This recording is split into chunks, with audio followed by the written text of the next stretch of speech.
दोस्तों स्वागत है आप सभी का आपके अपने चैनल बैंकिंग करियर पर। मेरा नाम मुकेश यादव है। दोस्तों इस वीडियो में बात करेंगे बैंक ऑफ इंडिया और यूको बैंक के फाइनेंशियल परफॉर्मेंस के बारे में।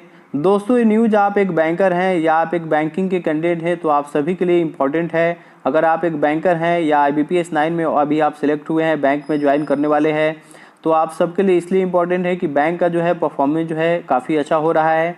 और आप में से जो भी कैंडिडेट बैंकिंग के जो एस्पिरेंट हैं, जो बैंकिंग का प्रिपरेशन कर रहे हैं, आप सबके पॉइंट ऑफ व्यू से जो है काफ़ी इम्पोर्टेंट है। फर्स्ट इम्पॉर्टेंट पॉइंट जो है, अभी ये दोनों बैंकों का जो नाम जो है बैंक प्राइवेटाइजेशन को लेकर के जो है आ रहा था, न्यूज आ रहा था। तो बैंक का जो फाइनेंशियल परफॉर्मेंस जो है अगर अच्छा होगा तो बैंक जो है प्राइवेटाइज नहीं होगा। दूसरा इंपॉर्टेंट पॉइंट है, जो IBPS का जो वैकेंसी आया है उसमें जो है बैंक ऑफ इंडिया में 297 वैकेंसी है, यूको बैंक में 350 वैकेंसी है। और अपकमिंग जो क्लर्क का जो नोटिफिकेशन आने वाला है उसमें भी जो है आपको अच्छा खासा जो है वैकेंसी देखने को मिलेगा। और यूको बैंक की बात करें तो यूको बैंक जो है PCA फ्रेमवर्क में है, उसके बारे में आगे हम बात करेंगे। तो अगर यूको बैंक का परफॉर्मेंस जो है अच्छा हो रहा है तो आपको यूको बैंक जो है जो PCA फ्रेमवर्क से बाहर हो जाएगा, तो ये भी एक अच्छा न्यूज़ है। और सबसे इम्पॉर्टेंट पॉइंट है, अगर आप एक बैंकिंग के एस्पेरेंट हैं, बैंकिंग के कैंडिडेट हैं, आप प्रिपरेशन कर रहे हैं, तो आपके एग्जाम पॉइंट ऑफ व्यू से जो है करंट अफेयर का क्वेश्चन इस ये जो न्यूज़ है इससे आ सकता है। तो मैं दोस्तों आप सबको इस वीडियो में डिटेल में डिस्कस करके बताऊंगा। आपके जो इंपॉर्टेंट आपके एग्जाम पॉइंट ऑफ व्यू से इंपॉर्टेंट क्वेश्चन बन सकते हैं उसको भी बताऊंगा। उससे पहले आप लोग अपने चैनल बैंकिंग करियर पर आप नए हैं तो चैनल को जरूर सब्सक्राइब कर लीजिए और इस वीडियो को दोस्तों लाइक कर दीजिए। दोस्तों एक चीज़ आप ऑब्जर्व किए होंगे, कोई भी इस टाइप का न्यूज आता है तो मैं आप सबको जो है डिटेल में डाटा के साथ मैं आप सबको बताता हूँ। आई होप आप सबको जो है इससे मदद मिलता होगा, आपका जो करंट अफेयर का टॉपिक है वो अच्छा होता होगा। और आप में से जो भी बैंकर हैं आप सबको भी इससे मदद मिलता होगा, मोटिवेशन मिलता होगा, क्योंकि आपका जो बैंक का जो है परफॉर्मेंस अच्छा होगा तो डेफिनेटली आप सबको जो है मोटिवेशन मिलेगा।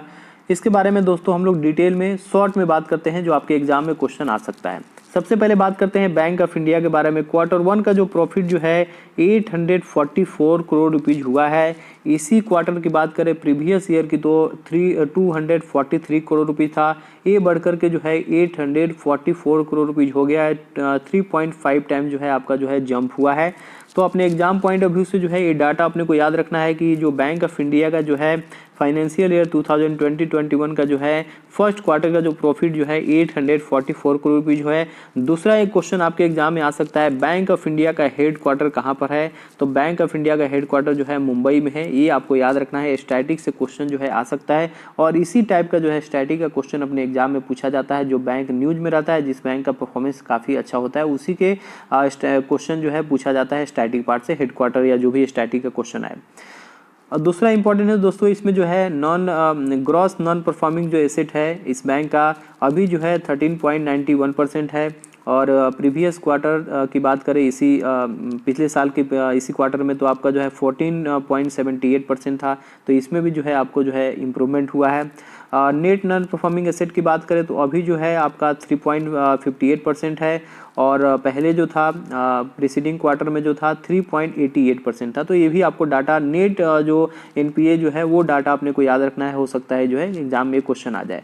तो ये जो है आपके इम्पोर्टेंट जो था क्वेश्चन जो था बैंक ऑफ इंडिया के बारे में आप सबके सामने रहा। आई होप आपको ये चीज़ें समझ में आया होगा। बाकी डिटेल जो है इसको एक बार आप पढ़ लीजिएगा, ये सब जो अगर डिटेल में पढ़ना चाहें तो बिजनेसेस लाइन का जो ये आर्टिकल था। अब दोस्तों बात करते हैं यूको बैंक के बारे में। देखिए यूको बैंक जो है काफ़ी इंपॉर्टेंट है अपने लिए, क्योंकि जो है यूको बैंक का जो है अभी जो है PCA फ्रेमवर्क में है। PCA फ्रेमवर्क क्या है उसके बारे में हम बात करते हैं। अभी जो है कुछ बैंक है जो अभी भी जो है PCA फ्रेमवर्क में है, जैसे central bank, IOB, UCO bank. ये जो बैंक जो है अभी भी जो है RBI का जो PCA फ्रेमवर्क है उसके अंदर जो है RBI के PCA फ्रेमवर्क में है। इसके बारे में हम लोग बात करते हैं। उससे पहले अभी देख लीजिए यूको बैंक का जो है नेट प्रॉफिट जो हुआ है इस क्वार्टर में, जून क्वार्टर में 21.46 करोड़ रुपये जो हुआ है। और अभी नेट परफॉर्मिंग एसेट की बात करें, नेट नॉन परफॉर्मिंग एसेट की बात करें तो जो है 4.95% है। और कैपिटल एडिक्वेसी रेशियो जो है अभी जो है 11.65% है। ये डाटा अपने को याद रखना है।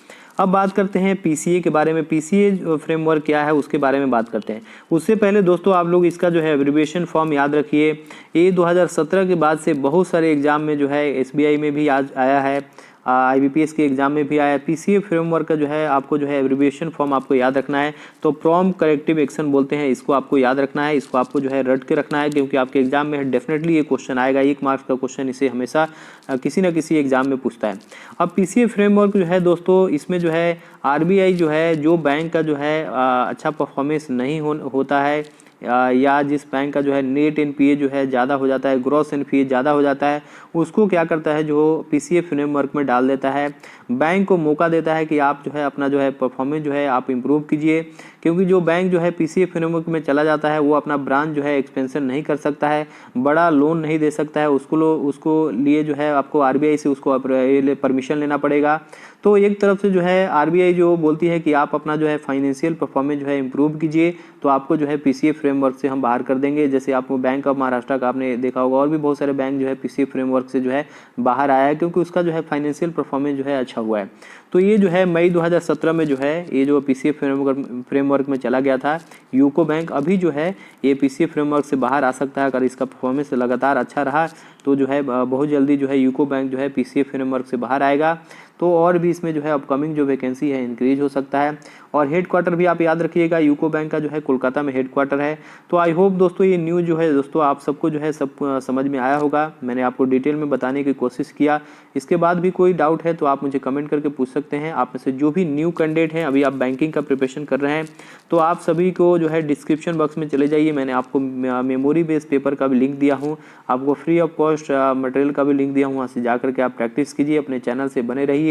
और एक वीडियो कोर्सेज का भी लिंक दिया हूँ, उसको भी जा करके आप नए हैं तो सब्सक्राइब कर लीजिए और अच्छे से डेडिकेशन के साथ पढ़ाई कीजिए। आप सबके सामने जो है अपकमिंग जो है IBPS RRB का, IBPS PO का, क्लर्क का भी नोटिफिकेशन आएगा। तो डेडिकेशन के साथ पढ़ाई कीजिए, अपने चैनल से बने रहिए।